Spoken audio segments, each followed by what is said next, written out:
നവാസെ, ഈ ഒരു രാജ്യം ഒരു തിരഞ്ഞെടുപ്പ് എന്ന് പറയുന്ന ഒരു കാര്യമുണ്ടല്ലോ, ഇതിപ്പോൾ നമ്മളെ വീണ്ടും ഒരുപാട് പ്രശ്നങ്ങളിലേക്ക് കൊണ്ടുപോകാന്നാണ് തോന്നുന്നത്. ഇപ്പോൾ രാംനാഥ് കോവിന്ദ് കമ്മിറ്റി റിപ്പോർട്ട് കേന്ദ്ര മന്ത്രിസഭ അംഗീകരിച്ചും കഴിഞ്ഞു. അറിയാത്ത ആളുകൾക്ക് വേണ്ടിയിട്ടാണ്, എന്താണ് ശരിക്കും ഒരു രാജ്യം ഒരു തെരഞ്ഞെടുപ്പ് എന്ന് പറയുന്ന ഒരു കോൺസെപ്റ്റ്? ഇതിപ്പോൾ പെട്ടെന്ന് എവിടുന്നാ വന്നത്? ഇപ്പോൾ ഒരു രാജ്യം ഒരു തെരഞ്ഞെടുപ്പ് എന്ന് പറയുന്ന കാര്യം പുതുതായിട്ടുണ്ടായ കാര്യമല്ല. അപ്പം നമ്മൾ കഴിഞ്ഞ വർഷം അതിൻ്റെ അങ്ങേ വർഷമൊക്കെ നോക്കിക്കഴിഞ്ഞാൽ ഇതൊരു പണിപ്പുരയിലായിരുന്നൊരു സംവിധാനം ഇപ്പം മന്ത്രിസഭ വഴി അംഗീകാരം ലഭിച്ചു എന്ന് പറയുന്നതാണ് സത്യം. ഇപ്പം രാംനാഥ് കോവിന്ദ് എന്ന് പറയുന്നത് ഇന്ത്യയുടെ കഴിഞ്ഞ പ്രസിഡന്റ് ആയിരുന്നു. അദ്ദേഹത്തിനെ തന്നെ ഈ പറഞ്ഞ ഒരു രാജ്യം ഒരു തെരഞ്ഞെടുപ്പ് എന്ന് പറയുന്ന കാര്യം നമുക്ക് നടപ്പിലാക്കാൻ വേണ്ടിയിട്ട് ഉള്ള ഒരു ശുപാർശ കമ്മിറ്റിയിൽ അംഗമായിട്ട് തലവനായിട്ട് തന്നെ നിയമിക്കുന്നു. അദ്ദേഹം അത് പഠിക്കുന്നു, അത് കഴിഞ്ഞിട്ട് റിപ്പോർട്ട് സമർപ്പിക്കുകയാണ് ചെയ്തത്. ഇപ്പോൾ ഇവരുടെ ഐഡിയോളജി എന്ന് നോക്കിക്കഴിഞ്ഞാൽ അതിനകത്ത് ഒരു രാജ്യം ഒരു നിയമം, അതിൻ്റെ നമുക്ക് ഉദാഹരണമായിട്ട് യൂണിഫോം സിവിൽ കോഡ് പറയാൻ പറ്റും. ഒരു രാജ്യം ഒരു ഭാഷ, അതിന് നമുക്ക് വേണമെങ്കിൽ ഹിന്ദി ആയിട്ട് എടുക്കാൻ പറ്റും. ഒരു രാജ്യം ഒരു മതം, അത് ഹിന്ദു മതവുമായി ബന്ധപ്പെടുത്തി പറയാൻ പറ്റും.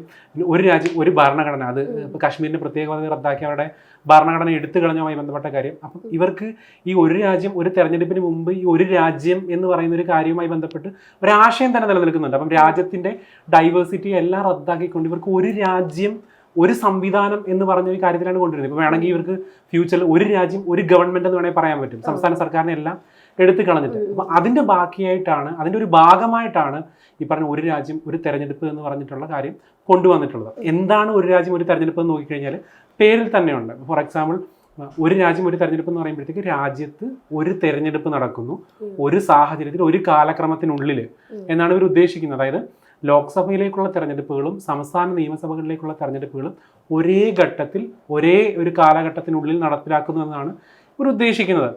പിന്നെ ഇത് കഴിഞ്ഞ് ഈ ലോക്സഭയിലേക്കും സംസ്ഥാന നിയമസഭയിലേക്കും ഒരേ പ്രാവശ്യം തന്നെ തെരഞ്ഞെടുപ്പ് നടന്നതിന് ശേഷം 100 ദിവസത്തിനുള്ളിൽ തദ്ദേശ സ്വയംഭരണ സ്ഥാപനങ്ങളിലേക്കുള്ള കോർപ്പറേഷന്, അതുപോലെ മുനിസിപ്പൽ കോർപ്പറേഷനുകൾ, അതുപോലെ തന്നെ പഞ്ചായത്ത്, ബ്ലോക്ക് പഞ്ചായത്ത് ലെവലിലൊക്കെ ഉള്ള തെരഞ്ഞെടുപ്പ് 100 ദിവസത്തിനുള്ളിൽ നടക്കുന്നു.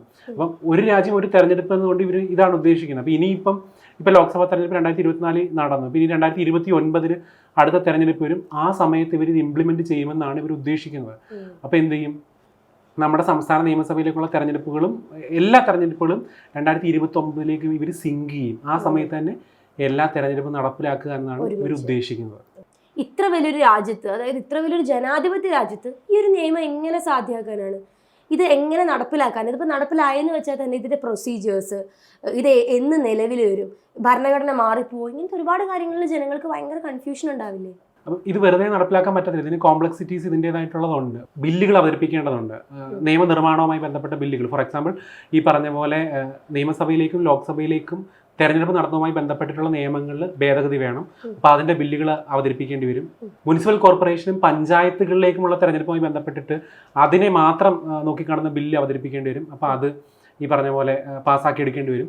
ഇത് കഴിഞ്ഞിട്ടാണ് പിന്നെ ഭരണഘടനാ ഭേദഗതികളുമായി ബന്ധപ്പെട്ടുള്ള ബില്ലുകൾ, ഏകദേശം 15ഓളം ഭരണഘടനാ ഭേദഗതികൾ വേണമെന്നാണ് ഈ പറഞ്ഞിട്ടുള്ള കമ്മിറ്റി ശുപാർശ ചെയ്തിരിക്കുന്നത്.